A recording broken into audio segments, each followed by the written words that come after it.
ඉතින් ඔන්න අදත් අලුත් ලස්සන vlog එකක් අරගෙන ආවා. ඔයාලා ඉතින් දැනටමත් දන්නානේ අපි මේ කොහෙද යන්නේ කියලා. අපි අද බයික් එකේ සිරිපාද යන්න තමයි හදන්නේ. බයික් එකේ සිරිපාද යනවා කියලා කිව්වම ඔයාලා දැන් කල්පනා කරනවා ඇති බයික් දාන්න සේෆ්ටි තැන් තියනවාද කියලා. ඔව්, අනිවාර්යයෙන්ම සේෆ්ටි තැන් තියෙනවා. ඉතින් අපිත් නංගතන්නියට ගිහිල්ලා තමයි බයික් එක දාන්න තැනක් බැලුවේ. අපිට රුපියල් 500ක් වගේ තමයි උනේ බයික් එක දාලා යන්න.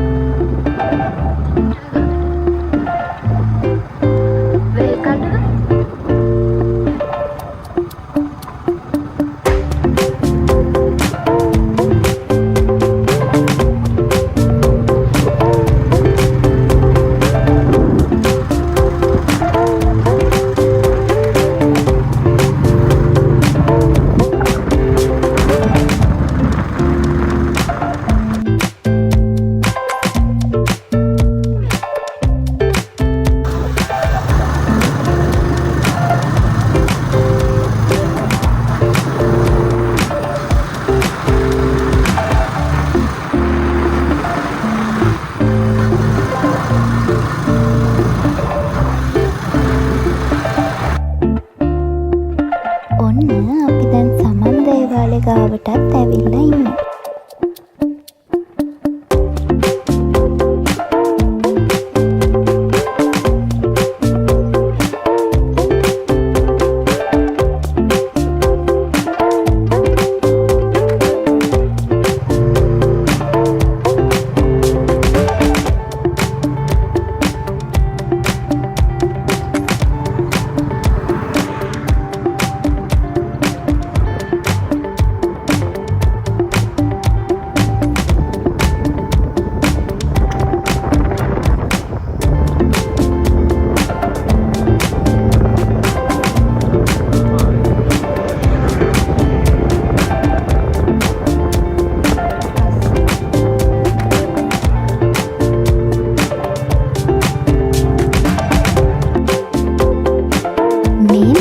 හතරවෙනි සිරිපා කරුණාව.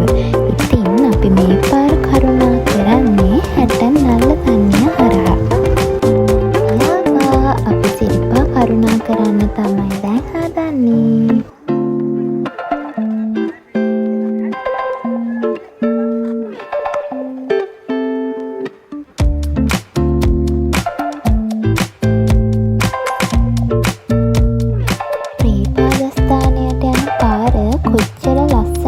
කියනවා නම් මට නම් මහන්සිය කියන එකත් අමතක වෙනවා. අපි බයික් එකේ ගියපු නිසා බෑග් එකත් අපිට උඩමළුවට යනකම් අරන් යන්න වුණා. ඉතින් අපි දෙන්න මාරුවෙන් මාරුවට තමයි බෑග් එක අරගෙන ගියේ.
පස්සේ ගාන්ටාරේ ගහලා